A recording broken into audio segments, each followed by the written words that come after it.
Hey, what's up guys, I'm Exteria, and in this video, I'm going to explain to you guys when should you force Prismatic Traits. For those that don't know, in set 15, in order to activate a certain synergy to be prismatic, instead of maxing out the synergy itself, you have to do a certain quest in order to activate it as prismatic. Why is this important? Is because, like in set 14, in order to summon the trains in Anima Squad, you need Emblem, and 9 Anima Squad units in order to activate its prismatic trait. In order to do that in set 15, you have to do the quest to basically activate what Anima Squad had. And getting right into it, our first trait we're going to be talking about here is Soul Fighter. And in order to activate it into a prismatic, as of right now, you have to win at least 10 player combat. Before it was different. You had to deal at least 100 player damage in order to get it prismatic. So this basically means that they can change it later. But as of right now, you just have to win a certain amount of rounds. And basically what it does is, as soon as you get it prismatic, you gain maximum soul power. So basically saying you gain a lot of stats. So you get way more health and way more damage. In order to start the quest, you have to have at least 8 Soul Fighter units on the board. So this is actually pretty difficult because you need to have one 5-cost unit, which is Gwen. And the rest of the units is pretty easy to obtain. So I would suggest to get at least any of the emblems. So basically the best ones to take would be either Soul Fighter Crest, which is pretty easy to get, is a gold augment. Second to that, Soul Fighter Crown is a prismatic version. So you can get both of these on stage 2-1. But in order to get the circuit, if most of you guys don't know what this mechanic is, a circuit essentially is if you play a certain amount of units on the board that has a certain amount of traits, like say for example you have 4 Soul Fighter on the board, or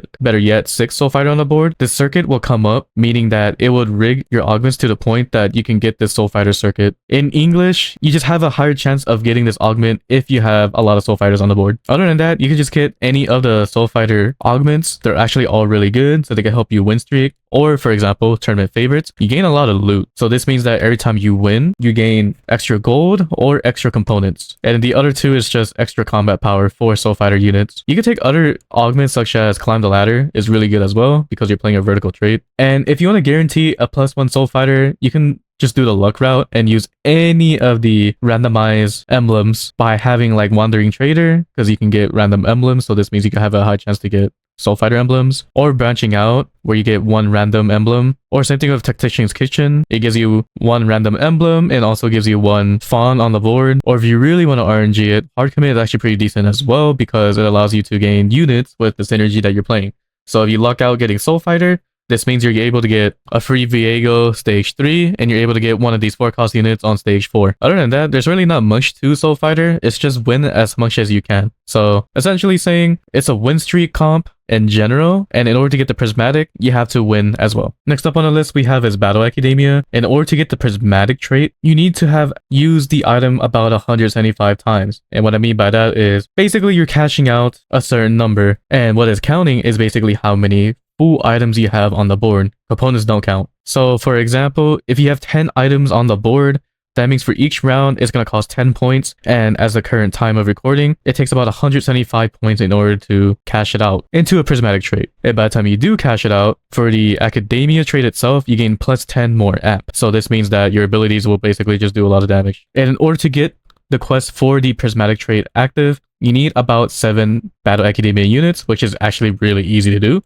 since there's about 8 of them, and there's a 5-cost version of Battle Academia. So this means when you hit level 8, you can just easily roll down all the Academia units and hope for the best. But the best augments to play around here would be to have Buried Treasure, because this allows you to have 3 full items since it gives you 6 components. Other augments you can take is the Battle Academia crest itself, because it does count towards that +1 item. And on top of that, you can cap out your board even better because you can play for potentially 4 prodigies on the board at level 8 instead of doing it at level 9. Other best augments I would say to take would be like Big Grab Bag, because technically you get 1 full item and 1 component. Another one that's similar to that would be Caretaker's Favor, because this allows you to gain 2 full items, but you have to level up to level 8 in order to get the components. And another one that's similar to Caretaker's Favor is Caretaker's Chosen. So basically you get 1 component and you get 1 completed item. So it's basically like Big Grab Bag. But on top of that, you also get 1 rating item at level 7. So therefore you gain 2 full items with 1 component. And another one I would say the best one to take as well would be Coronation, because you're able to get 1 fawn, which counts as an item as well, and you're able to get a +1 unit. So essentially saying it's basically like getting a Battle Academia crest where you could play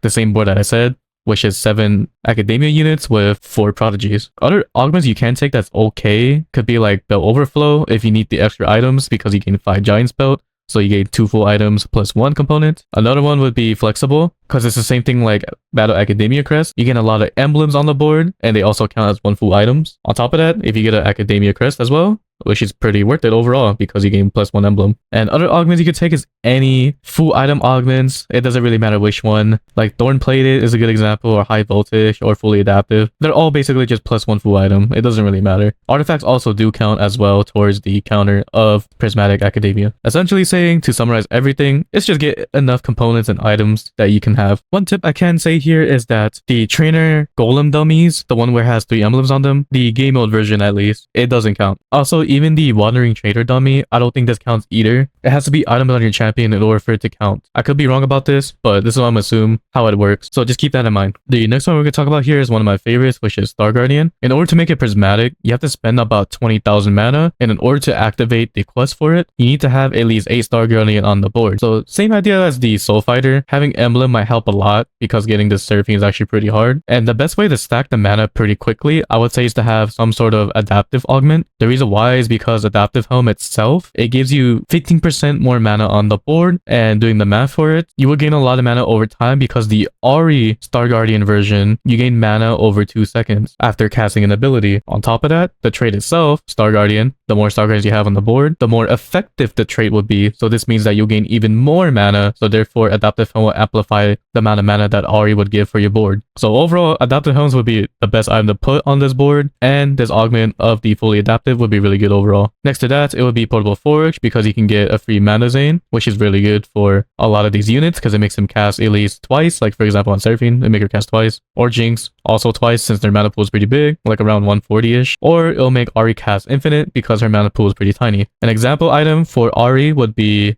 this new item here. I forgot what it's called, but essentially it reduces your mana cost every time you cast. So therefore, if you put it on Ahri, she'll keep casting really quickly. But the cap is like 15 mana. It's still good either way. But other than that, if you're not playing for Ahri, then you can use Mana Zane, it's fine. And then other augments is really good as well. Is like Power Friendship, because it does give you 2 mana regen if you put Star Guardians side by side from one another. They also gain extra stats like Armor Magic Resist. Those are pretty good augment for Star Guardian. Another one that I really like to use is Water Lotus. The main reason why is because you also gain mana over time after you create an ability. So this helps a lot to gain a lot of mana over time. Another augment that does give mana over time would be Cybernetic Uplink.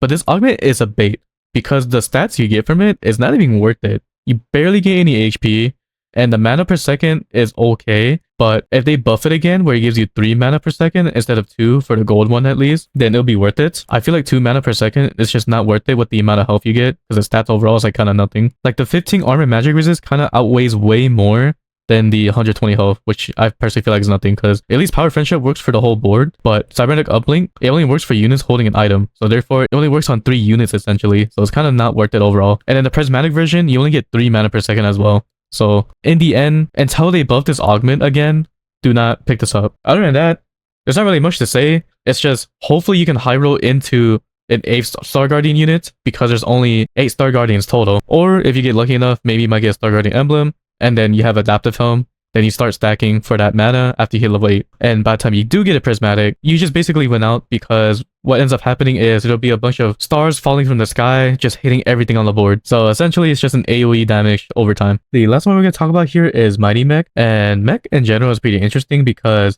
in order to get it prismatic, it's not the trait itself, it's more that you have to get the augment. So basically, if you guys ever played Yu-Gi-Oh!, basically it's the same idea of having Exodia. You get the legs for the mech, and you also get the arms, and you also get the head. And the head is both gold and prismatic augment. So therefore, in order to make it easier on yourself, you should play the Golden Gallia game mode. So it makes it where you get 3 golden augments. So you have a higher chance of getting this. But in order to make Mech prismatic, you have to field at least 7 Mighty Mech, which is all the units. And you also have to hit level 10 while having the 3 Mighty Mech augments, which is the legs, arm, and head. Overall, is actually super hard to get. Like, I've never seen it yet. And I've played almost over 100 PvE games already. And I still haven't seen it once. So I have no idea what this does in general. but if you do get it, you basically just win the game. There is 2 more other mech augments as well, and these don't count. Only the body part is the ones that works. So yeah, mech in general is just luck, and you have to somehow hit level 10. In the end, is it worth it to do it in your rank ladder climb? I would say no. Unless you're really feeling it, feel free to do so. And that is it for everything you need to know about prismatic traits. If you have any questions about anything, or if you want to recommend me what videos I should make next, feel free to write that down in the comment section below. Until then, I'll see you guys in the next one. Later.